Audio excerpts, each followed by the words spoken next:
سورۃ الشورى تفسیر ابن کثیر۔ الحمدللہ رب العالمین والصلاة والسلام علی اشرف الانبیاء وسید المرسلین سیدنا محمد وعلی آلہ واصحابہ اجمعین۔ اللہم صل علی سیدنا محمد وعلی آل سیدنا محمد كما صليت على إبراهيم وعلى آل إبراهيم في العالمين إنك حميد مجيد۔ أعوذ بالله من الشيطان الرجيم، بسم الله الرحمن الرحيم۔ ومن آياته خلق السماوات والأرض وما بث فيهما من دابة وهو على جمعهم إذا يشاء قدير۔ وما أصابكم من مصيبة فبما كسبت أيديكم ويعفو عن كثير، وما أنتم بمعجزين في الأرض وما لكم من دون الله من ولي ولا نصير۔ سورۃ شورى کے اندر جیسا ہم پڑھ چکے ہیں دلائل وحدانیت، دلائل الوہیت، اثبات دین الاسلام۔ اللہ نے فرمایا فاطر السماوات والارض، وہ ذات ہے جس نے آسمانوں اور زمینوں کو پیدا کرنے والی۔ جعل لکم من انفسکم ازواجا ومن الانعام ازواجا یذرؤکم فیہ، جس نے تمہاری جنس میں تمہارے لیے جوڑے بنائے اور تمہارے جانوروں میں بھی تمہارے لیے جوڑے بنائے اور پھر ان کو زمین میں پھیلایا۔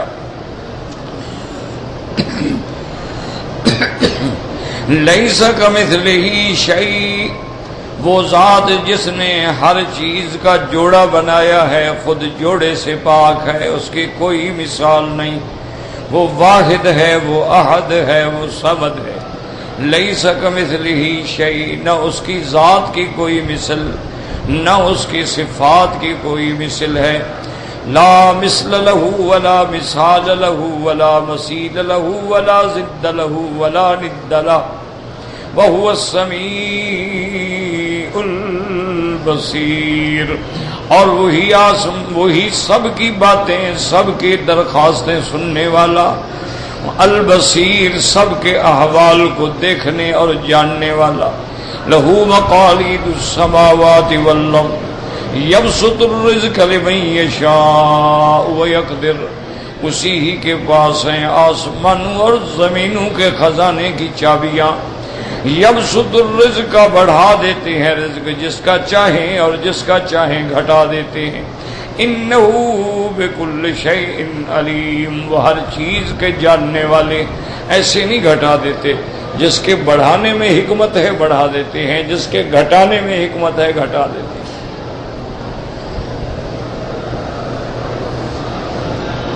شرع لکم من الدین ما وصی بہ نوحا، اللہ تبارک و تعالی نے تمہارے لیے بھی وہی دین ہے جو اللہ تبارک و تعالی نے سب سے پہلے نوح علیہ السلام کو عطا فرمایا۔ والذی اوحینا الیک، اور وہی دین آپ کی طرف اللہ نے وحی فرمایا۔ وما وصینا بہ ابراہیم وموسیٰ وعیسیٰ ان اقیموا الدین ولا تتفرقوا فیہ، اور اسی کا حکم اللہ نے حضرت ابراہیم، حضرت موسیٰ، حضرت عیسیٰ علیہ السلام کو دیا۔ ان اقیموا الدین، اللہ کے اس دین کو قائم کرو، کوئی اختلاف نہ کرو۔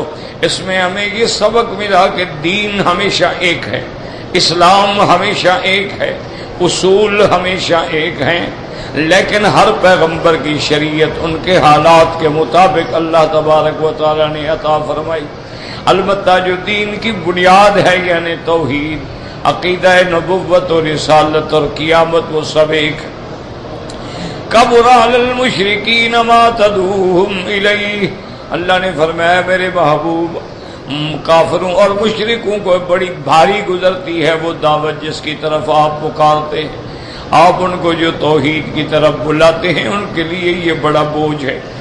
اور حالانکہ حقیقت یہ ہے اللہ یجتبی الیہ من یشاء ویہدی الیہ من ینیب، اللہ تبارک و تعالی چن لیتے ہیں جس کو چاہیں ہدایت کے لیے، اور ہدایت دیتے ہیں جو ہدایت کے طلبگار ہیں، ہدایت ڈھونڈنے والے ہیں، ہدایت مانگنے والے ہیں۔ اب ہدایت کے دو رستے ہیں، یا تو اللہ خود چن لے یا بندہ ہدایت پہ جانے کی کوشش کرے تو اللہ ہدایت دے دیتے ہیں۔ وما تفرقوا الا من بعد ما جاءهم العلم بغيا بينهم، اور تمام امتوں نے اس وقت جھگڑا کیا جب ان کے پاس علم آ چکا تھا۔ علم کے بعد تو جھگڑنا نہیں چاہیے، لیکن جھگڑا کیوں کیا؟ بغیم بینہم، آپس کا حسد، آپس کا بغض و عناد۔ ولولا کلمۃ سبقت من ربک الی اجل مسمى لقضی بینہم، اگر تیرے رب کا فیصلہ نہ ہو چکا ہوتا تو ان کا ٹنٹا ہم دنیا میں ختم کر دیتے، لیکن اللہ کا فیصلہ ہے کہ دنیا دار العمل ہے، دار الامتحان ہے، اور آخرت دار الجزا ہے۔ وَإِنَّ الَّذِينَ أُورِثُوا الْكِتَابَ مِن بَعْدِهِمْ لَفِي شَكٍّ مِّنْهُ مُرِيبٍ، اور اللہ پاک نے فرمایا میرے محبوب ان کے بعد جن کو کتاب ملی وہ شک میں پڑے ہوئے ہیں، کوئی ان کو یقین۔ اب جب دین ایک ہے، اصول ایک ہے، اسلام ایک ہے، فَلِذَلِكَ فَادْعُ وَاسْتَقِمْ، اب آپ اسی دین کی دعوت دیں اور خود بھی جم جائیں جیسے اللہ نے حکم کیا ہے۔ وَلَا تَتَّبِعْ أَهْوَاءَهُمْ، اور ان کی خواہشوں کے پیچھے ہرگز نہ چلیں۔ وَقُلْ آمَنْتُ بِمَا أَنزَلَ اللَّهُ مِنْ كِتَابٍ، اور آپ کہہ دیں کہ میرا ایمان ہے ہر اس کتاب پہ جو اللہ نے اتاری ہے، میں سب کتابوں کے ماننے والا، تمام انبیاء کے ماننے والا، تمام رسولوں کے ماننے والا۔ وَأُمِرْتُ لِأَعْدِلَ بَيْنَكُمْ، اور اللہ نے مجھے حکم دیا ہے کہ تمہارے درمیان میں عدل کروں۔ کیا معنی؟ اگر کوئی مقدمہ ہے، فیصلہ ہے، انصاف کروں، یا معنی یہ ہے کہ عدل کروں، یہ نہیں کہ ایک پیغمبر کو مانوں اور ایک پیغمبر کو نہ مانوں۔ ہم تمام پیغمبروں پہ ایمان لاتے ہیں، تمہاری طرح نا انصاف نہیں کہ یہودی موسیٰ علیہ السلام کو مانتے ہیں لیکن عیسیٰ علیہ السلام کا انکار کرتے ہیں، اور نصارہ عیسیٰ علیہ السلام کو مانتے ہیں لیکن حضرت موسیٰ کا انکار کرتے ہیں۔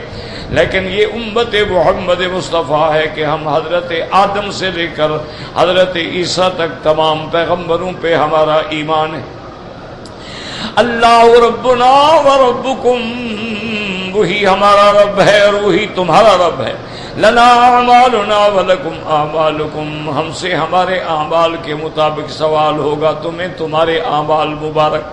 لا حجت بیننا و بینکم، اتنے دلائل کے بعد نہیں مانتے ہو تو اب تمہارے ہمارے درمیان کوئی بات باقی نہیں۔ اللہ یجمع بیننا و الیہ المصیر، اب اللہ ہمیں قیامت میں اکٹھا کریں گے اور اسی کی طرف لوٹ کے جانا ہے۔ وہاں جانے کے بعد تمہیں پتہ چل جائے گا کہ حق کیا ہے اور باطل کیا ہے، صدق کیا ہے اور کذب کیا ہے۔ اللہ نے فرمایا والذین یحاجون فی اللہ من بعد ما استجیب لہ حجتہم داحضۃ عند ربہم فعلیہم غضب ولہم عذاب شدید، اور جو لوگ اللہ کی ذات میں، اللہ کے صفات میں، اللہ تبارک و تعالیٰ کے احکام و شرائع میں جھگڑتے ہیں، حالانکہ اس کو ماننے والوں نے مان لیا ہے، ان جھگڑنے والوں کے پاس کوئی حجت نہیں، کوئی دلیل نہیں، بلکہ ان کی دلیل باطل ہے۔ وعلیہم غضب، ان پہ اللہ کا غضب ہے، وَلَهُمْ عَذَابٌ شَدِيدٌ، اور ان کے لیے سخت عذاب ہے قیامت کا۔ اللہ الذی انزل الکتاب بالحق والمیزان، وہ ذات ہے جس نے اتارا کتاب کو حق کے ساتھ اور اتارا میزان انصاف کے لیے۔ وما یدریک لعل الساعۃ قریب، میرے محبوب آپ کو پتہ نہیں کہ قیامت قریب ہے، آپ کیا جانے؟ کیوں؟ قیامت کا علم اللہ کے سوا کسی کو نہیں۔ یستعجل بها الذین لا یؤمنون بها، وہ لوگ قیامت کے آنے کی جلدی کرتے ہیں جن کا ایمان نہیں ہے۔ والذین آمنوا مشفقون منها، اور جو ایمان لائے ہیں وہ ڈرتے ہیں یوم قیامت سے، اللہ تبارک و تعالیٰ کے عذاب سے ڈرتے ہیں۔ وَيَعْلَمُونَ أَنَّهَا الْحَقُّ، اور جانتے ہیں کہ قیامت ہر حال میں آنی ہے، قیامت حق ہے، ان الساعۃ آتیۃ لا ریب فیہا، قیامت آئے گی جس میں کوئی شک نہیں، وَأَنَّ اللَّهَ يَبْعَثُ مَن فِي الْقُبُورِ، اور اللہ تبارک و تعالی ہر اس بندے کو کھڑا کریں گے جو قبروں میں دفن ہو چکے ہیں۔ قیامت کا آنا حق ہے، امتحان کا ہونا، حساب کتاب کا ہونا حق ہے، میزان کا ہونا حق ہے۔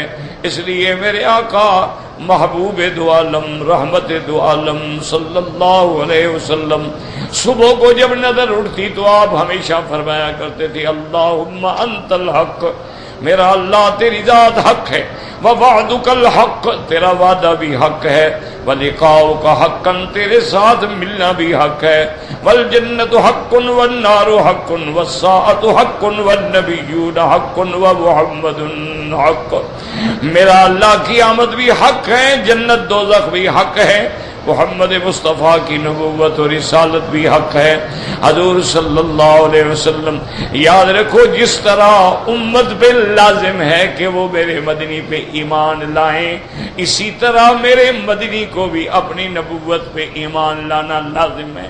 اس لیے حضور پاک صلی اللہ علیہ وسلم جہاں دعوت دیتے تھے وہاں اپنی نبوت کا اقرار بھی فرماتے تھے، اسی لیے فرماتے والنبیون حق ومحمد حق۔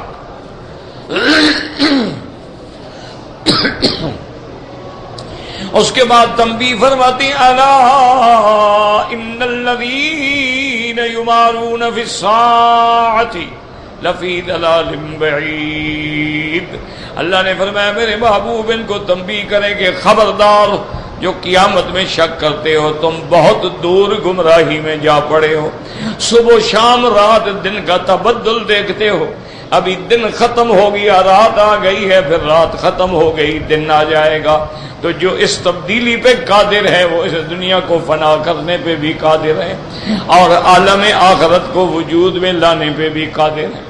اور اس کے بعد فرماتے ہیں اللہ لطیف بعبادہ یرزق من یشاء وهو القوی العزیز، اللہ تبارک و تعالی انتہائی مہربان ہیں اپنے بندوں پہ اور رزق دیتے ہیں جس کو جو چاہیں۔ اب رزق سے مراد یاد رکھو صرف کھانا پینا نہیں ہوتا، یہ رزق مادی ہے۔ اسی طرح اللہ تبارک و تعالیٰ کسی کو صحت کی طاقت دیتے ہیں، علم کی طاقت دیتے ہیں، فضیلت کی طاقت دیتے ہیں، دماغی قوت دیتے ہیں، حافظے کی قوت دیتے ہیں۔ اللہ تبارک و تعالیٰ ہر نعمت جس کو چاہتے ہیں دیتے ہیں۔ وَهُوَ الْقَوِيُّ الْعَزِيزُ، وہ سب سے زیادہ قوت والا، سب پہ غالب ہے، جس پہ کوئی غالب نہیں آ سکتا۔ عزیز مانا غالب الذی لا یغلب، یعنی وہ سب پہ غالب ہے، اس پہ کوئی غالب نہیں۔ واللہ غالب علی امرہ ولکن اکثر الناس لا یعلمون۔ آگے اللہ فرماتے ہیں کہ دنیا کے اندر تقسیم ہے، من کان یرید حرث الآخرۃ نزد لہ فی حرثہ، جو آخرت کی کھیتی بڑھانا چاہتا ہے ہم اس کی آخرت کی کھیتی بڑھا دیتے ہیں۔ ومن کان یرید حرث الدنیا نؤتہ منہا وما لہ فی الآخرۃ من نصیب، اور جو دنیا کی کھیتی کو بڑھانا چاہتا ہے ہم اس کو بھی دے دیتے ہیں لیکن آخرت میں اس کا کوئی حصہ نہیں ہوگا۔ ام لہم شرکاء شرعوا لہم من الدین ما لم یأذن بہ اللہ ولولا کلمۃ الفصل لقضی بینہم وان الظالمین لہم عذاب علیم۔ اللہ تبارک و تعالی نے فرمایا کیا انہوں نے جو شرکاء بنا رکھے ہیں، انہوں نے جو میرے شریک بنا رکھے، انہوں نے ان کو کوئی دین بنا کے دیا ہے جس کا اللہ نے حکم نہیں دیا؟ وَلَوْلَا كَلِمَةُ الْفَصْلِ لَقُضِيَ بَيْنَهُمْ، اگر ہم پہلے فیصلہ نہ کر چکے ہوتے تو ان کو دنیا میں سزا دے کے ہمیشہ کے لیے مٹا دیتے۔ وَإِنَّ الظَّالِمِينَ لَهُمْ عذاب علیم. لیکن ان کافروں کے لیے، ظالموں کے لیے جو اپنے نفس پہ ظلم کرتے ہیں، اللہ کو چھوڑ کے غیروں کو حاجت روا مشکل کشا بناتے ہیں، اللہ کے دین کو چھوڑ کے غیروں کے طریقے پہ چلتے ہیں، ان کے لیے قیامت میں عذاب ہوگا بڑا دردناک. اور اللہ نے فرمایا میرا بابو وہ منظر کیا ہوگا، تر الظالمین مشفقین مما کسبوا وهو واقع بهم. آپ دیکھیں گے ان کافروں کو، مشرکوں کو، ظالموں کو قیامت والے دن کے اب ڈر رہے ہوں گے عذاب سے، لیکن عذاب واقع ہو کے رہے گا. والذین آمنوا وعملوا الصالحات فی روضات الجنات. اور جو لوگ ایمان لائے اور اچھے عمل کیے وہ جنت کے باغوں میں ہوں گے. لہم ما یشاءون عند ربہم. ان کو ہر وہ چیز ان کے رب کے پاس ملے گی جو چاہیں گے. ذالک هو الفضل الکبیر. یہ جنت میں جانا جو ہے یہ سب سے بڑی کامیابی ہے، یہ سب سے بڑی فوز ہے، یہ سب سے بڑی نعمت تامہ ہے. اس کے بعد اللہ فرماتے ہیں ذالک الذی یبشر اللہ عبادہ الذین آمنوا وعملوا الصالحات. آپ خوشخبری دیں ان کو جو ایمان لائے، اور کافروں کو کہہ دیں کہ قل لا اسألکم علیہ اجرا الا المودۃ فی القربى. اور مشرکین سے کہہ دیں کہ ظالم ہو میں تم سے تبلیغ پہ، دعوت پہ کچھ بھی نہیں مانگتا، کوئی معاوضہ نہیں مانگتا، لیکن اتنا تو لحاظ کرو تم میری قرابت کا، رشتہ داری کا. اگر ایمان نہیں لانا چاہتے ہو لیکن میرے راستے میں کانٹے نہ بچھاؤ، میری مخالفت نہ کرو، کم از کم تم بھی رشتہ داری کو مانتے ہو، قرابت کو مانتے ہو، صلۃ الرحم کو مانتے ہو، تو اتنا تو لحاظ کر لو. وَمَن يَقْتَرِفْ حَسَنَةً نَزِدْ لَهُ فِيهَا حُسْنًا. اور جو آدمی بھلائی چاہے ہم اس کے لیے بھلائیوں کو بڑھا دیتے ہیں. ان اللہ غفور شکور. اللہ بخشنے والے ہیں اور ہماری تھوڑی نیکیوں کو قبول فرمانے والے ہیں. ام یقولون افترى علی اللہ کذبا. یہ مشرکین کہتے ہیں کہ حضور پاک نے نعوذ باللہ اللہ پہ جھوٹ بولا ہے. فإن یشاء اللہ یختم علی قلبک. نعوذ باللہ اگر نبی جھوٹ بولے اللہ چاہے تو اس کے دل پہ مہر لگا دے. وَيَمْحُ اللَّهُ الْبَاطِلَ. اور باطل کو مٹا ڈالے. وَيُحِقُّ الْحَقَّ بِكَلِمَاتِهِ. اور حق کو ثابت فرما دے. لیکن جب میرے مدنی کا دین بڑھ رہا ہے، قرآن کی صداقت روز بروز زیادہ چمک رہی ہے، تو معلوم ہوا کہ سچا نبی ہے، سچا دین ہے، سچی کتاب ہے. انہو علیم بذات الصدور. اور اللہ تبارک و تعالی دلوں کا علم جاننے والے ہیں. وہ جانتے ہیں کہ میری نبوت اور رسالت کا مستحق کون ہے. اللہ یعلم حیث یجعل رسالتہ. وہ جانتے ہیں کہ کس کو میں نے تاج رسالت پہنانا ہے. وہ جانتے ہیں کہ کس کے دل میں یہ صلاحیت ہے جس پہ ہم اپنا وحی اتاریں. تو اللہ نے حضرت محمد مصطفیٰ کو چن لیا ہے. اللہ نے ان کو جو معجزہ دیا ہے، قرآن پاک کا معجزہ جو قیامت تک باقی ہے، اس سے بڑی دلیل صداقت کی کیا ہو سکتی ہے.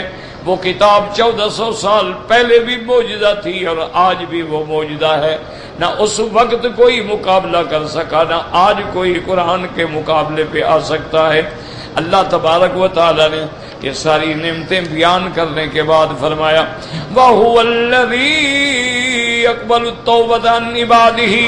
وہی ذات ہے جو اپنے بندوں کی توبہ قبول کرتے ہیں. آدمی کی زندگی گناہوں میں گزر جائے لیکن جب سچی توبہ کرے تو اللہ قبول فرما لیتے ہیں. اس لیے میرے آقا رحمت دو عالم سرکار محمد مصطفیٰ صلی اللہ علیہ وسلم نے فرمایا کلنا خطاؤون. ہر آدمی گناہگار ہے، خطا کار ہے. وخیر الخطائین التوابون. لیکن وہ خطا کار بھی اچھے ہیں جو توبہ کرنے والے ہیں. جب وہ توبہ کرتے ہیں تو اللہ ان کی توبہ پہ خوش ہوتے ہیں. اللہ تبارک و تعالی توبہ قبول فرماتے ہیں. لیکن یاد رکھو توبہ کے لیے 3 شرطیں ہیں. گناہ کو چھوڑ دے اور سابقہ گناہ پہ شرمندگی ندامت ہو میں نے کیا کیا، اور آئندہ نہ کرنے کا فیصلہ کرے، پھر اس کو کہتے ہیں توبہ. صحیح توبہ کے اندر اگر ایک شرط نہ ہو تو وہ توبہ نہیں ہوتی ہے. وَهُوَ الَّذِي يَقْبَلُ التَّوْبَةَ عَنْ عباده ويعفو عن السيئات، وہی ذات ہے جو توبہ قبول فرماتے ہیں اور خطاؤں سے درگزر فرما دیتے ہیں۔ کیا مانا؟ اللہ توبہ قبول کرتے ہیں جب تم نے توبہ کی، اور توبہ سے پہلے جو کچھ کر چکے ہو ان کو بھی مٹا دیتے ہیں۔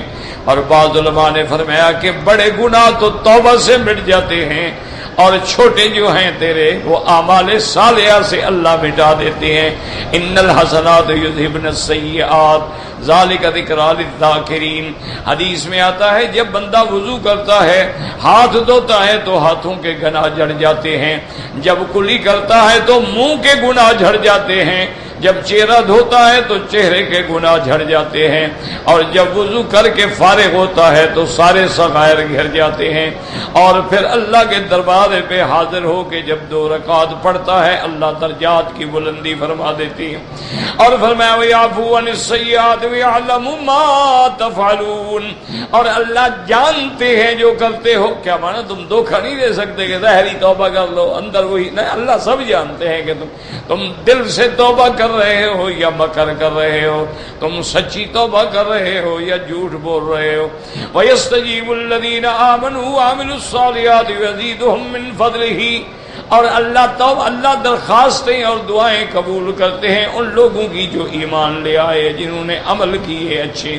وَيَزِيدُهُم مِّن فَضْلِهِ، اور اپنے فضل سے، احسان سے ان کے اعمال پہ اور زیادہ نعمتیں دیتے ہیں۔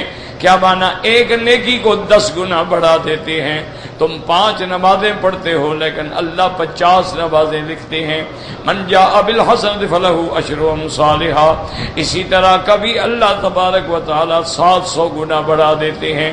اور اللہ تبارک و تعالی مسجد الحرام میں جب نماز پڑھتے ہو تو 1,00,000 گنا بڑھا دیتے ہیں، اور اللہ چاہے تو اس سے بھی زیادہ بڑھا دے۔ واللہ یضاعف لمن یشاء والکافرون لہم عذاب شدید، اور جو کافر ہیں جن کی موت کفر پہ آئی ان کے لیے بڑا سخت عذاب ہے۔ اب اللہ فرماتی ہے کہ کسی کو ہم نے غریب بنایا، کسی کو امیر بنایا، وجہ کیا ہے؟ فرماتے اگر ہم سب کو امیر بنا دیں تو نظام درہم برہم ہو جائے، سارے امیر ہو جائیں تو کام کون کرے گا؟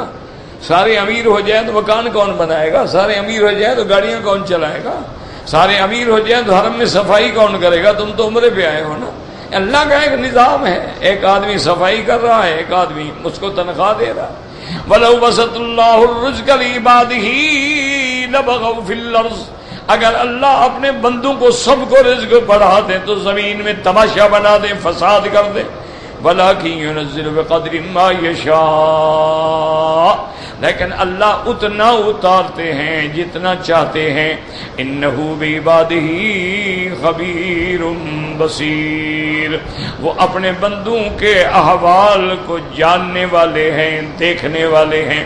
وَهُوَ الَّذِي يُنَزِّلُ الْغَيْثَ مِن بَعْدِ مَا قَنَطُوا وَيَنشُرُ رَحْمَتَهُ، وہی ذات ہے جو بارش کو اتارتی ہے تمہارے نا امید ہونے کے بعد اور پھر رحمت کو پھیلا دیتی ہے۔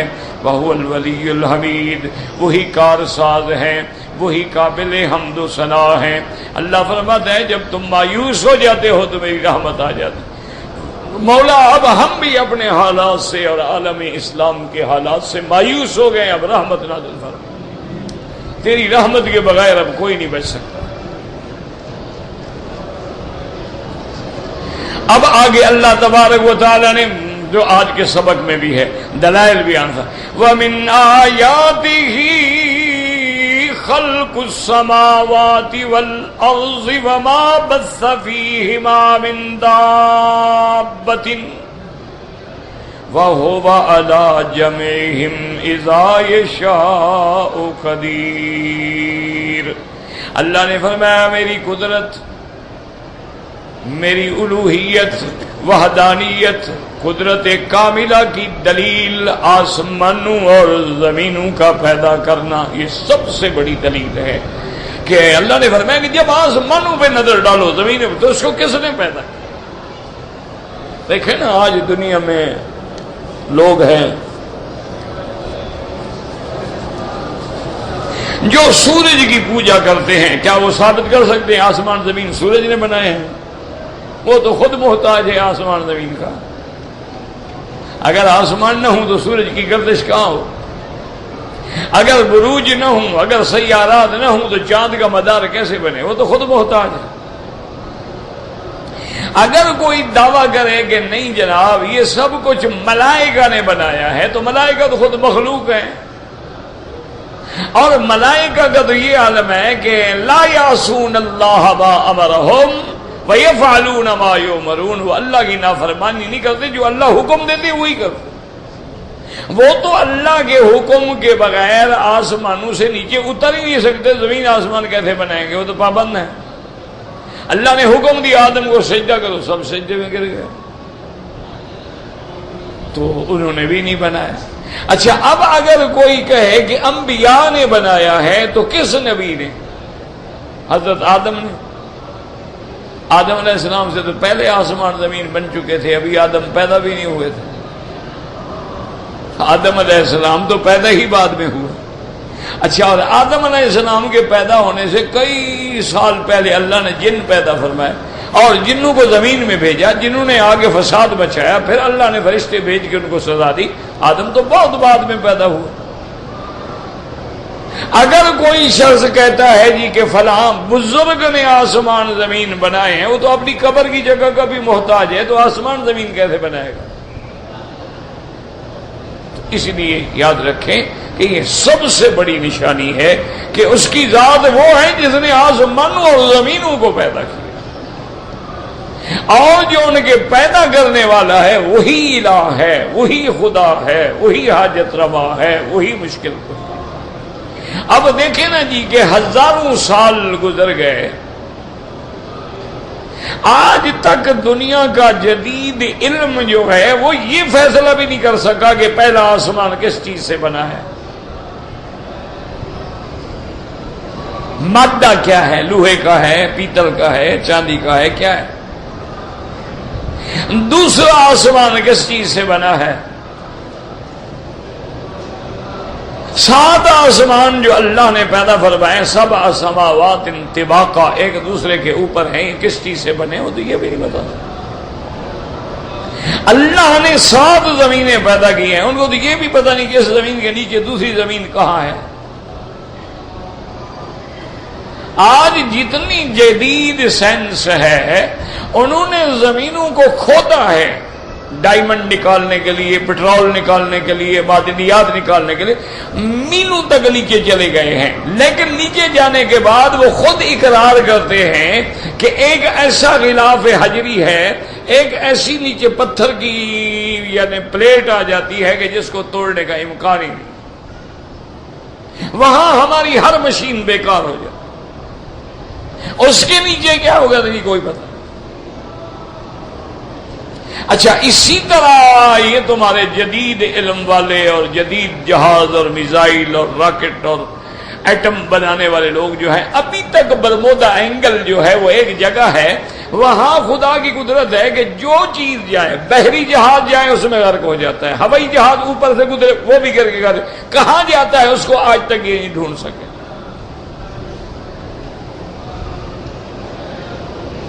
کہ بھی وہ کہاں چلا جاتا ہے.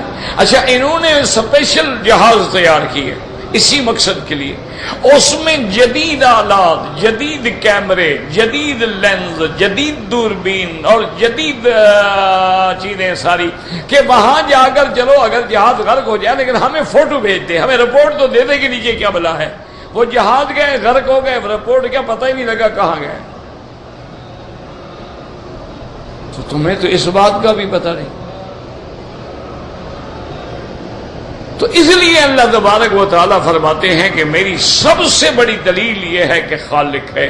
جب خالق اللہ ہے تو باقی سب مخلوق ہے. جب مالک اللہ ہے تو باقی سب مملوک ہے. جب سید اللہ ہے تو باقی سب جو ہے وہ عبید ہیں اور اس کے بندے ہیں، اس کے محتاج ہیں، اس سے مانگنے والے ہیں. اسی طرح فرمایا کہ ہم نے آسمانوں زمینوں کو پیدا کیا، وما بث فیہما من دابۃ، اور پھر ہم نے ان کے اندر جاندار چیزیں جو ہیں وہ پھیلا دی. کہ بحری مخلوق الگ ہے، فضائی مخلوق الگ ہے، زمینی مخلوق الگ ہے، گوشت کھانے والی مخلوق الگ ہے، گھاس کھانے والی مخلوق الگ ہے، روٹی کھانے والی مخلوق الگ ہے۔ اللہ نے ایسی مخلوق بنائی کہ تم تو اس مخلوق کا عدد بھی نہیں بتا سکتے کہ مخلوق کتنا ہے۔ اور جب ہم نے آسمان بنا دیے، زمین بنا دی، ان میں اپنی مخلوق کو پھیلا دیا، تو جب ہم بنانے پہ قادر، پھیلانے پہ قادر، قیامت والے دن دوبارہ اکٹھا کرنے پہ قادر، ہمیں پھر کیا مشکل ہے؟ وَهُوَ عَلَىٰ جَمْعِهِمْ إِذَا يَشَاءُ قَدِيرٌ۔ اور وہ قیامت والے دن اولین و آخرین کو جمع کریں گے ایک ہی میدان میں، اور وہ عجیب منظر ہوگا جب ساری مخلوق اول سے لے کر آخر تک ساری فی صعید واحد ایک میدان میں ہوگی، اور وہ قیامت کا ایسا منظر ہوگا، اللہ تبارک و تعالی رحمت فرمائے۔ اور آدمیوں کا یہ عالم ہوگا کہ بعض تو پسینے کے اندر ڈوب جائیں گے، بعض یہاں تک پسینے ہوں گے، بعض یہاں تک پسینے میں ہوں گے۔ اللہ نے فرمایا تو ہم اس دن تمہیں دوبارہ پیدا کر کے اکٹھا کرنے پہ بھی قادر۔ اب اگلی آیت میں سمجھیں، وَمَا أَصَابَكُم مِّن مُّصِيبَةٍ فَبِمَا كَسَبَتْ أَيْدِيكُمْ وَيَعْفُو عَن كَثِيرٍ۔ اللہ تبارک و تعالی فرماتے ہیں، اے لوگو، نہیں پہنچتی تم کو کوئی مصیبت مگر تمہارے ہاتھوں کی کمائی سے۔ کیا مانا کہ جو بھی مصیبت آتی ہے، بلا آتی ہے، امتحان آتے ہیں، عذاب، سب اس کا سبب تیری کمائی ہے، تیرے گناہ ہے۔ اسی لیے یاد رکھیں کہ حضور پاک کی ایک حدیث مبارک ہے، حضور پاک فرماتی ہیں کہ ما نزل بلاء الا بذنب، کوئی اللہ کی طرف سے عذاب یا مصیبت نہیں آتی مگر ہمارے گناہ کی وجہ۔ وما رفعت الا بتوبۃ، اور وہ عذاب ٹلنے کا صرف ایک ہی ذریعہ ہے کہ بندہ توبہ کرے، گناہوں سے بچ جائے، اللہ کو منائے، اللہ کو راضی کرے تو اللہ ٹال دے۔ لیکن اس میں ایک بات یاد رکھ لو کہ اس سے مراد وہ ہیں جو گناہ کرتے ہیں، ان پر تو گناہوں کی وجہ سے مصیبت آتی ہے، لیکن انبیاء ہیں وہ تو معصوم ہیں، چھوٹے بچے ہیں نابالغ وہ معصوم ہیں۔ اچھا، بعض پاگل ہیں، مجنون ہیں، دیوانے ہیں، ان پہ بھی کوئی شریعت نہیں جب تک کہ عقل نہ ہو۔ اس لیے سمجھ لیں کہ اگر انبیاء علیہم السلام پہ کوئی مشقت آتی ہے تو وہ ان کے درجات کی بلندی کے لیے آتی ہے، ان کے رفع درجات کے لیے آتی ہے۔ اچھا، کبھی معصوم بچہ ہے، اس پہ بھی ہمارے سامنے مصیبت آ گئی تو اس کے والدین کا امتحان مقصود ہوتا ہے، اور اللہ تبارک و تعالیٰ اس بچے کو قیامت والے دن پھر عظیم درجات سے نواز دیتے ہیں۔ ان پر جو مصیبت آتی ہے وہ گناہوں کا سبب نہیں ہوتی۔ اور اسی طرح دیکھیں کہ جب گناہ انفرادی ہوں گے تو مصیبتیں بھی انفرادی آئیں گی، اور جب گناہ اجتماعی ہوں گے کہ ساری مخلوق اس گناہ میں مبتلا ہو گئی ہے تو پھر عذاب بھی اسی طرح آتے۔ اچھا، پھر یہ بھی ہوتا ہے کہ کبھی مثلا ایک حدیث میں آتا ہے کہ اللہ نے حکم دیا فرشتوں کو کہ فلاں بستی پہ جا کے عذاب اتارو۔ فرشتوں نے عرض کیا کہ یا اللہ، اس بستی میں تو آپ کا ایک بندہ ہے، وہ بڑا عابد ہے، بڑا زاہد ہے، رات دن تیرے ذکر میں ہے، تیری نماز میں ہے، عبادت میں ہے، اس کے بارے میں کیا حکم ہے؟ فرمایا اس پر بھی عذاب ڈال۔ یا اللہ تیری مرضی۔ اللہ نے فرمایا ٹھیک ہے وہ عابد ہے، لیکن اس قوم جو گناہ کر رہی تھی ان کو اس نے روکنے کی کوشش نہیں کی۔ اچھا اگر روکنے سے ڈرتا تھا تو خود بستی چھوڑ کے نکل جاتا، تو جب وہ بھی ان میں رہا ہے تو اس میں بھی عذاب آئے۔ اسی لیے ایک حدیث میں آتا ہے کہ تم اگر کسی مکان میں رہتے ہو، محلے میں رہتے ہو، وہاں برائی ہے، وہاں تمہارے دوست ہیں، ان کو روکو، اگر نہیں روکو گے تو تم بھی اسی گناہ میں شریک پا جائے، چاہے تم گناہ نہ کرو۔ یعنی تمہارے دوست ہیں، وہ جناب شام کو پتے کھیلتے ہیں، شراب پیتے ہیں، عورتیں منگواتے ہیں، زنا کرتے ہیں، گندی فلمیں دیکھتے ہیں، تم نہیں دیکھتے ہو، لیکن رہتے ان کے ساتھ ہو، کھانا ان کے ساتھ کھاتے ہو، ایک ہی مکان میں رہتے ہو، تو جب تم نے ان کو نہیں روکا ہے تو گویا تم بھی اسی گناہ میں برابر کے شریک۔ حتیٰ کہ حدیث پاک میں آتا ہے، حضور نے فرمایا کسی بندے کو کانٹا بھی نہیں لگتا مگر اس کے گناہ کی وجہ سے۔ اچھا اس میں دو چیزیں ہوتی ہیں کہ بعض اوقات تو یہ ہوتا ہے کہ اللہ دنیا میں تکلیف دے دیتے ہیں، ہمارے گناہ کا وہ کفارہ ہو جاتا ہے، گناہ معاف ہو گئے، دھل گیا، پاک ہو کے اللہ کے پاس چلا گیا۔ اور کبھی امتحان ہوتا ہے کہ بڑے بڑے انبیاء کو شہید کر دیا گیا، صحابہ کو شہید کر دیا گیا، بڑے بڑے اولیاء اللہ کو دیکھا ہے کہ فالج میں ہیں، بیماریوں میں ہیں، بیچارے ویل چیئر پہ ہیں، لوگوں کے پکڑنے کے اٹھانے کے محتاج ہیں، کھانا کھانے کے محتاج، اللہ کی طرف سے امتحان ہو۔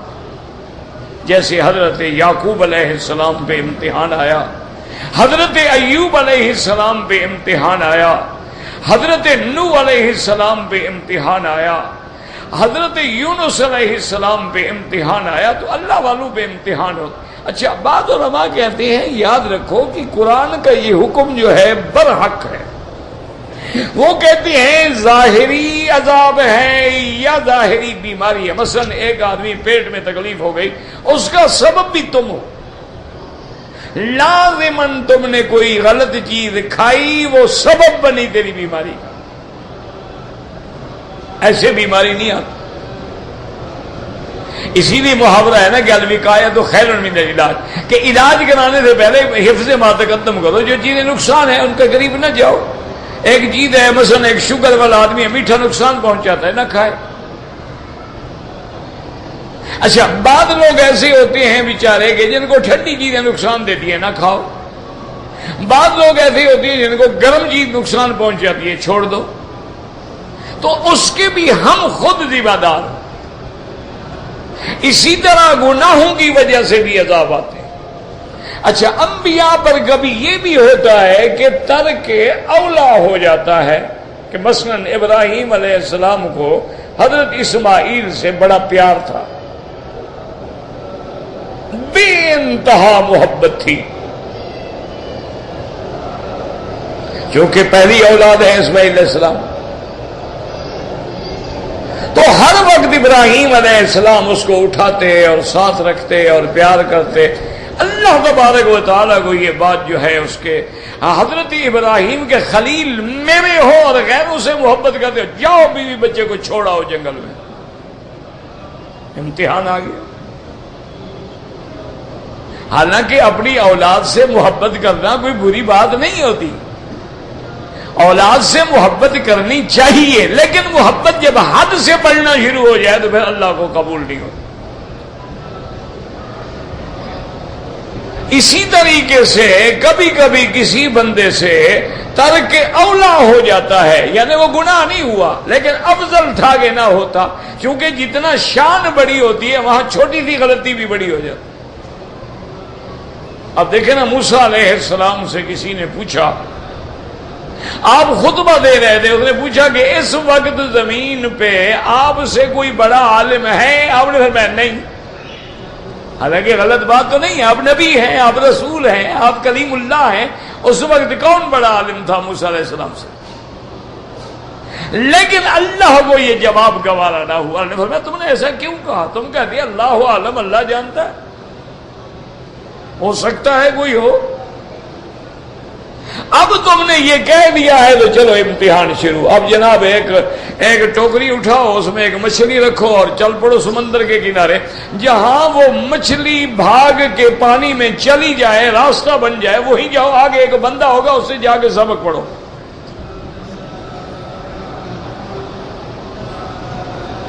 کتنا بڑا امتحان آ گیا. اللہ نے فرمایا اچھا تم تو بڑے عالم ہو نا, اب مچھلی کے محتاج ہو, رستہ تمہیں مچھلی دکھائے گی, بندہ بھی نہیں. یعنی مچھلی کو اتنا علم ہے جو تمہیں نہیں ہے. اب حضرت موسیٰ علیہ السلام جا رہے ہیں. ایک جگہ رات کو گئے, تھک کے سو گئے, صبح اٹھے, اپنے خادم سے, اپنے ساتھی سے کہا کہ بھائی وہ کوئی ناشتہ واشتہ لے آؤ. اس نے کہا حضرت میں تو ایک بڑی بات بھول گیا. کیا بات ہے؟ اب گھر میں آج مجھے تھکان بھی بڑی ہو رہی ہے, بات کیا؟ اس نے کہا جی بات کیا پوچھتے ہیں. وہ رات جہاں ہم نے ڈیرا لگایا تھا نا, جب ہم سو رہے تھے نا, وہ مچھلی آرام سے اس زنبیل سے نکلی اور اس نے جناب پانی میں اندر چلی گئی, اور میں دیکھ رہا تھا تو سڑک بنتی جا. انہوں نے کہا خدا کے بندے اسی جگہ تو ہم نے جانا تھا, تم نے بتایا کہ انہوں نے کہا بھول گیا. اب واپس چلو. اب اپنے پاؤں کے نشان پہ چلتے اسی جگہ آئے تو راستہ موجود ہے, اسی راستے پہ چل پڑے. آگے گئے, ہر طرف پانی ہے, درمیان میں جزیرہ ہے. ایک بندہ کپڑا لے کر, کپڑا اوڑھ کے سر سے پاؤں تک سویا ہوا ہے. حضرت موسیٰ علیہ السلام قریب گئے اور کہا السلام علیکم. تو اس نے کہا وعلیکم السلام. کون ہو تم؟ میں نے آئین علمت السلام. اس نے کپڑا ہی نہیں اتارا. اس نے کہا کون ہو, کہاں سے تم نے سلام سیکھا ہے؟ موسیٰ علیہ السلام جلالی پیغمبر تھے, جوش آ گیا, پڑھنے لگے عجیب بات ہے, انا موسیٰ ابن عمران انا رسول بنی اسرائیل. عجیب آدمی ہو, مجھے سلام بھی نہیں آتا, میں پیغمبر ہوں, نبی ہوں, رسول ہوں. انہوں نے کہا جناب آپ پیغمبر ہیں, رسول ہیں, آپ کو پاس اتنے بڑے علم ہیں, یہاں کیا کر رہے ہو, جاؤ اپنا کام کرو.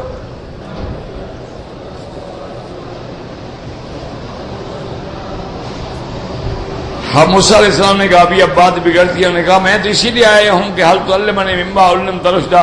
یار اللہ نے جو کچھ تمہیں دیا ہے نا, کچھ ہمیں بھی پڑھا دو. کہا انک لن تستطیع معی صبرا, میرے مدرسے میں تم رہ ہی نہیں سکتے, تم یہ کلاس لے ہی نہیں سکتے, تمہارے پاس صبر ہے نہیں, اور میرے پاس علم جو ہے اس کے لیے صبر ضروری ہے, لہذا جائیں آپ چھٹی کریں. ساتھ چاہیے تو نہیں. انہوں نے کہا نہیں انشاءاللہ وعدہ کرتا ہوں صبر کر. میں کہا پھر خبردار مجھ سے پوچھنا نہیں, امتحان آ گیا. اب یعقوب علیہ السلام کو حضرت یوسف سے جو پیار ہے, جو محبت ہے, کہ سارے بھائی اس محبت سے جل رہے ہیں اور پروگرام بنا رہے ہیں کہ یوسف کو ہٹائیں. اللہ کو وہ یعقوب کی بے رفتگی اور والہانہ محبت جو تھی پسند نہ آئی, یعقوب یوسف کو جدا کر.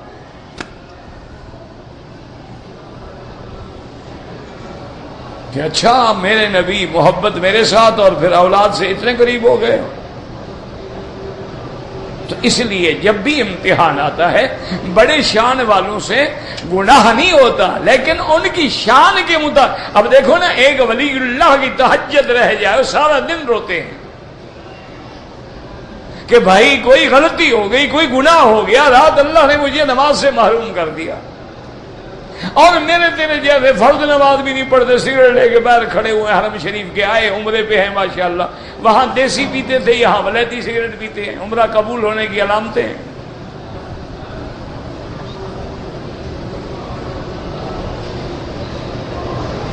لیکن اولیاء اللہ کا تو یہ کام ہے. ایک اللہ والے حج پہ آ رہے تھے, وضو کرنے میں دیر ہو گئی, جماعت کھڑی ہو گئی, تکبیر تحریمہ ہو گئی, نماز پڑھ کے رونے لگ گئے, اور ساتھیوں سے کہا بھی میرا سامان بادو, میں تو واپس جا رہا ہوں. انہوں نے کہا حضرت کیا وجہ ہے؟ انہوں نے کہا یار آج تکبیر تحریمہ چھوٹ گئی ہے, تو یہ شاید میں پھر نفلی حج کرنے کا کیا فائدہ جب میں نماز کی پابندی نہیں کر رہا. تو جتنا شان بڑی ہوتی ہے اتنا امتحان بھی بڑے ہوتے ہیں. اس لیے فرمایا وما اصابکم من مصیبت فبما کسبت ایدیکم, یہ تمہارے ہاتھوں کی کمائی ہے, ویعفو عن کثیر, اور اللہ تبارک و تعالیٰ تمہارے بہت سارے گناہ جو ہیں وہ معاف کر دیتے ہیں, درگزر کر دیتے ہیں. اگر اللہ تمہارے ہر گناہ پہ پکڑنا شروع کر دیں, وَلَوْ يُؤَاخِذُ اللَّهُ النَّاسَ بِمَا كَسَبُوا مَا تَرَكَ عَلَى ظَهْرِهَا مِن دَابَّةٍ, اگر اللہ ہمیں ہر گناہ پہ پکڑے تو زمین پہ تمہیں کوئی چلتا ہوا بھی نظر نہ آئے. فرماتے وَمَا أَنْتُمْ بمعجزین فی الارض، اور تم نہیں عاجز کرنے والے اللہ کو زمین میں. کیا مانا کہ کہیں بھاگ جاؤ، اس کے عذاب سے بچ جاؤ، نہ. وما لکم من دون اللہ من ولی ولا نصیر، اور نہیں اللہ کے سوا کوئی کارساز اور نہ کوئی مدد کرنے والا.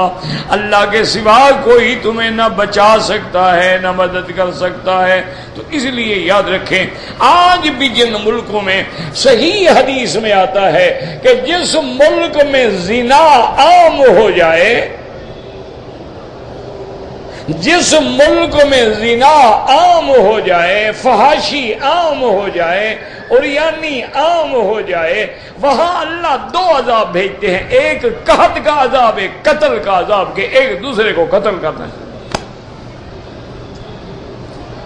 اب جناب آنکھیں بند کر کے دیکھ لو کہ جن جن ملکوں میں عذاب آ رہے ہیں، قتل ہو رہے ہیں، مسلمان کو مار رہا ہے، کافر خوش ہو رہا ہے، کفر ہنس رہا ہے، اور ہمیں سمجھتا ہے کہ دنیا میں ان سے بھی بڑا کوئی احمق ہوگا کہ جو ہمارے کہنے پہ آپس میں لڑ پڑیں. لیکن وجہ کیا ہے دیکھ لو کہ آج ہمارے رزق میں برکت ختم ہو گئی، پانی ختم ہو گیا، یعنی وہ علاقے جو چاول پیدا کرتے تھے بنجر ہو گئے ہیں، اور وہ علاقے جو پھل اور پھول اور سبزے پیدا کرتے تھے وہ زمینیں جل رہی ہیں، اور وہ تمہاری فیکٹریاں اور تمہاری ملیں اور تمہاری بڑی بڑی صنعتی ادارے جو تھے بجلی نہ ہونے کی وجہ سے ٹھپ ہو گئے ہیں، اور تمہارے گھروں کے جو آلات تھے، کہیں فریج ہے، کہیں ٹی وی ہے، کہیں کچھ ہے، کہیں اوون ہے، بجلی کے جھٹکوں سے جل کے خاک ہو گئے ہیں. اللہ کا عذاب ایسا مسلط ہو گیا ہے، لیکن نہ ہم زنا سے باز آئے نہ بے حیائی سے باز آئے.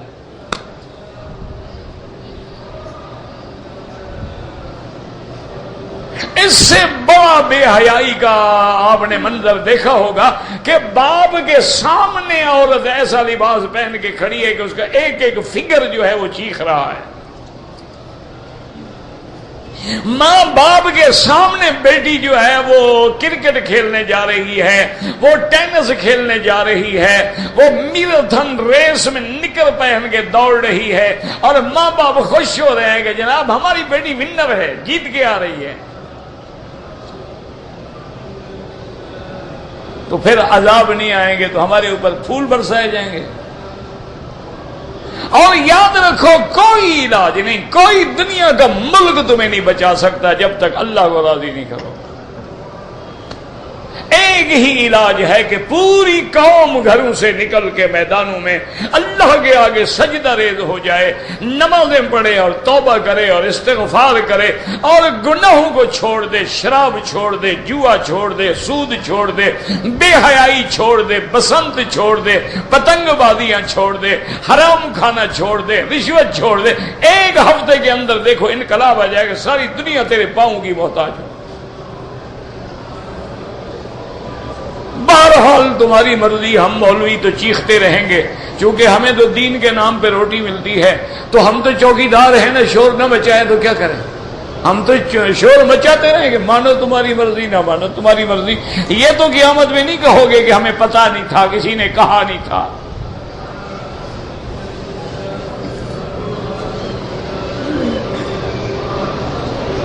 طواف کے 5 چکر کیے اور صفا مروہ مکمل کر لیا، کوئی حرج نہیں، ایک دفعہ پھر طواف کروا دو. چونکہ 5 چکر زیادہ طواف کے ہو گئے تھے، تو زیادہ حصہ ہو جائے تو بعض فقہا کے نزدیک وہ شمار ہو جاتا ہے. اب اس کا حل یہ ہے، اپنی والدہ 80 سال کی بوڑھیاں ریڑی پہ بٹھا لو اور یہی نیت کرو کہ جو طواف نہ مکمل رہ گیا تھا اس کی ہم قضا کر رہے ہیں، پھر کوئی جرمانہ نہیں ہے.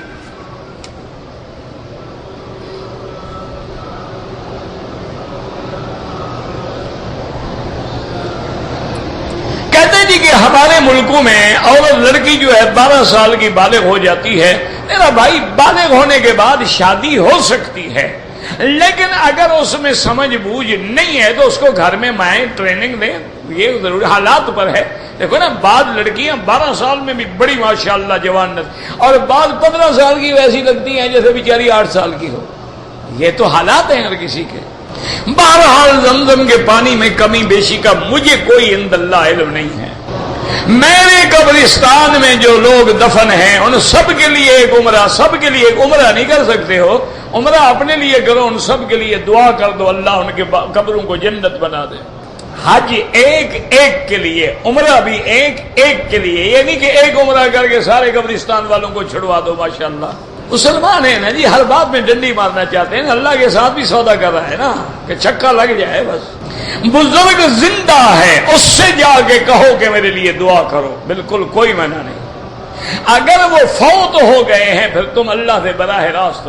بعض علماء جو وسیلے کی اجازت دیتے ہیں وہ بڑے گہرے شرائط ہیں، وہ عامت الناس نہیں جانتے. عامت الناس سیدھی اللہ سے دعا مانگ کے غیر مستقل سمجھے اور بڑے نازک مسائل اہل علم تو سمجھ لیں گے، لیکن عام آدمی کو کیا پتا ہے.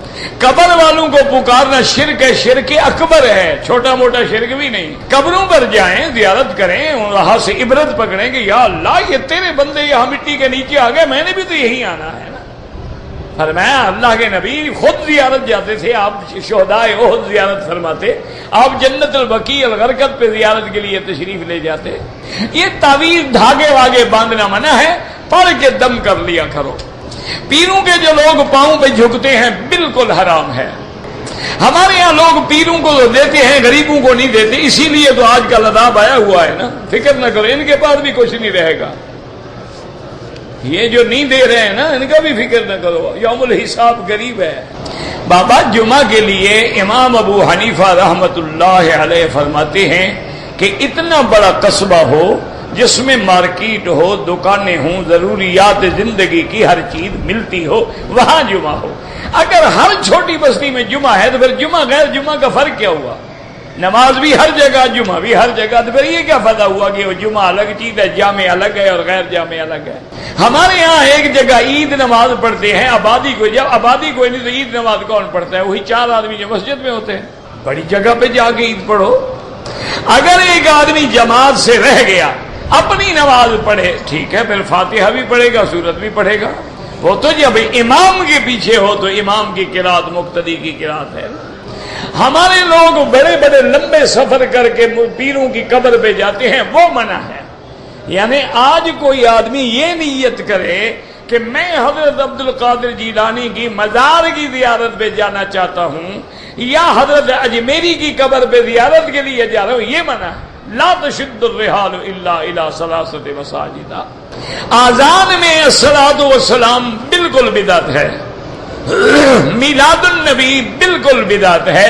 یہ نہ صحابہ میں تھی، نہ تابعین میں، نہ تبع تابعین میں. تو 600 سال بعد ایک بادشاہ مصر میں گزرا ہے ملک مظفر، اس نے یہ بدعت ایجاد کی ہے. اگر ایک آدمی نقد پہ موٹر سائیکل 60 میں بیچتا ہے، ادھار پہ مثلا 80 پہ بیچتا ہے، جائز ہے، کیونکہ اس کی ایک نقد قیمت ہو گئی، ایک ادھار قیمت ہو گئی. اب گویا میں نے تمہیں ادھار والی قیمت پہ بیچا، تم نے قبول کر لیا. یہ سود نہیں ہے. سود یہ ہے کہ ہم پیسے دے کے پیسہ، ہم تو چیز دے رہے ہیں، پیسہ تو نہیں دے رہے ہیں. اگر عورت کو ایام حیض ہیں تو اپنے بچے کو دودھ پلا سکتی ہے. 8 دن دودھ نہ پلائے تو بچہ مر جائے، ماشاءاللہ یہ اچھا مسئلہ ہے بھائی. خامد کو روٹی کھلا سکتی ہو تو بچے کو دودھ نہیں پلا سکتی ہو، عجیب مسئلہ ہے. بہرحال وہی بات ہے، قسط پہ زیادہ نقد پہ تھوڑا وہ جائز ہے. اللہ سے میں دعا کرتا ہوں حضرت ابو بکر کو میرا سلام پہنچا دیں، کوئی بات نہیں، ہو سکتا ہے. بہرحال وضو کا جو پانی ہے وہ کپڑوں پہ نہیں آنا چاہیے. دیکھو پلید نہیں ہو جاتا ہے لیکن احتیاط اسی میں ہے. ہم پاکستان کراچی سے احرام باندھ کے آئے، مکہ پہنچے تو ہم تھک گئے تھے، سو گئے. جب اٹھے تو ہم نے اپنے ایک دوست کو فون کیا، اس نے کہا کہ آپ عائشہ مسجد جائیں اور وہاں سے دوبارہ احرام باندھیں کیونکہ آپ سو گئے تھے. ماشاءاللہ وہ بھی کوئی بڑا نیم ملا تھا، خطرہ ایمان. آپ کے عمرے کو بھی برباد کیا اس شریف آدمی نے، اور میقات کے عمرے کے بعد تمہیں اس چھوٹے عمرے پہ رکھ دیا اور ایک ایک بکری دم بھی پڑ گئی. ہم نے ارادے سے احرام نہیں کھولا تو کیسے کھولا تھا؟ پھر دوست کے کہنے پہ کھولا تھا نا. یہ اچھی بات ہے کہ بھئی اگر دیکھو نا خدا کے بندے، تم نے اگر گھڑی بنوانی ہو تو کبھی لوہار کے پاس نہیں جاتے ہو کہ اس کو ٹھیک کر دو، کپڑا سلوانا ہو تو کبھی سنار کے پاس نہیں جاتے ہو کہ کپڑا سی لو، اور مسئلہ پوچھنا ہو تو دوست کو فون کر دیا کہ وہ شریف آدمی کو مفتی اعظم تھا۔ ہم شرائع میں حدود حرم کے باہر رہتے ہیں، بالکل وہاں سے احرام باندھنے، اور ویسے شرائع والے اللہ کے بندے ساتھ ہی تو مقام ہے جیرانہ کا جہاں حضور پاک بیٹھے تھے، جہاں حضور نے احرام باندھا تھا، وہاں سے احرام باندھ لیا کرو۔ ویسے گھر سے جائز ہے چونکہ تم حرم کے باہر ہو۔ عمرہ کرنے کے بعد بال حدود حرم میں کٹائیں، اگر حد حرم سے باہر جا کے کٹاؤ گے تو ایک بکری دم دینی ہوگی۔ عمرے کے سارے احکام حرم میں ہوتے ہیں، طواف بھی حرم میں، صفا مروہ بھی حرم میں، اور حلق کرانا بھی حرم میں۔ کہتے جی مارکیٹ میں کوئی کتابیں مل رہی ہیں کسی ڈاکٹر کی، اللہ عالم مجھے کیا پتا جناب وہ ڈاکٹر کون ہے، گلے کا ڈاکٹر ہے، کان کا ہے، پیٹ کا ہے، باطنیہ کا ہے، دماغ کا ہے، نیرو سرجن ہے، کیا ہے؟ ڈاکٹر ہے نا، ڈاکٹر سے تو ڈر لگتا ہے نا، کیا پتا آپریشن ہی کر دے۔ اگر طواف کی 2 رکعت پڑھنے میں دیر ہو جائے کوئی حرج نہیں، افضل یہ ہے کہ طواف کے بعد پڑھو، اگر کوئی بھول گیا 2 دن کے بعد بھی یاد آئے پڑھ لو۔ تفسیر میں آپ کے استاد کون ہیں؟ میرے تو 100 استاد ہے، کوئی ایک استاد ہے۔ کراچی سے احرام باندھ کے آیا عمرے کی نیت سے، طواف کیا، احرام کھول دیا ماشاءاللہ، دوسرے دن پھر گھر سے احرام باندھ کے طواف کیا، صفا مروہ دوڑا، ماشاءاللہ دونوں عمرے برباد ہو گئے۔ پہلا تم نے کھول کے برباد کر دیا، دوسرا گھر سے باندھ لیا، کوئی نیا مسئلہ نکالا ہے تم نے۔ ہمیشہ احرام حد حرم کے باہر سے باندھا جاتا، اب ایک دم بھی ادا کریں اور عمرہ بھی نہیں ہوا، دوبارہ عمرہ بھی کرو۔ مجھے جدے سے عمرے کی نیت سے آ رہا تھا، راستے میں میرے کاغذات کی وجہ سے پکڑا گیا، 17 دن کے بعد چھوٹا، احرام کھل گیا، ٹھیک ہے، اب آپ عمرہ بھی قضا کرو اور ایک بکری دم بھی ادا کرو۔ جب کسی کو عمرے سے روک دیا جائے تو قرآن کا مسئلہ ہے فَإِنْ أُحْصِرْتُمْ، اگر تم روک دیے جاؤ تو فَمَسْتَيْسَرَ مِنَ الْهَدْيِ، لازم ہے کہ بکری ادا کرو۔ بہرحال یاد رکھیں کہ عورت کو مہینے میں حیض 1 دفعہ آتا ہے، کسی کی عادت 8 دن، کسی کی 7 دن، کسی کی 3 دن، اگر 2 دفعہ آ رہا ہے تو مانا بیماری ہے، بس وہ حیض کے دن گزار کے باقی چاہے بلیڈنگ ہوتی بھی رہے، وضو کرے، نماز پڑھے، روزہ رکھے، طواف کرے، سب کچھ کرے، احتیاط کرے کہ حرم ناپاک نہ ہو۔ ہم 10 دن مکے میں رہیں گے اور 10 دن مدینے میں، آپ مسافر ہیں، لیکن سنت پڑھنا چاہیں تو پوری پڑھیں، ثواب ملے گا، نہ پڑھیں تو گناہ نہیں ہوگا۔ قرآن طواف میں پڑھ سکتے ہیں، بالکل پڑھ سکتے ہیں، لیکن افضل وہی ہے جو حضور نے پڑھا ہے، سبحان اللہ، الحمدللہ، لا الہ الا اللہ، اللہ اکبر۔ عام طواف ہو یا کوئی طواف، افضل یہ ہے کہ 2 رکعت مقام ابراہیم پہ پڑھیں، یا حتیم میں پڑھیں یا طواف میں پڑھیں، ورنہ جہاں مرضی آئے پڑھیں۔ اگر عمرے کے بعد مشین پھروا لیں وہ بھی جائز ہے۔ نماز مغرب کی میں نے صفا مروہ کے 5ویں چکر میں پڑھی، نماز پڑھ کے میں نے 2 رکعت طواف کی بھی پڑھ لی، بعد میں 2 چکر پورے کیے، کوئی حرج نہیں۔ والدین کے ثواب کے لیے عمرہ بالکل جائز ہے۔ حج کے دوران میں عمرہ کرنا، اگر آپ حج افراد کا احرام باندھ کے آ رہے ہیں تو عمرہ کوئی ضروری نہیں۔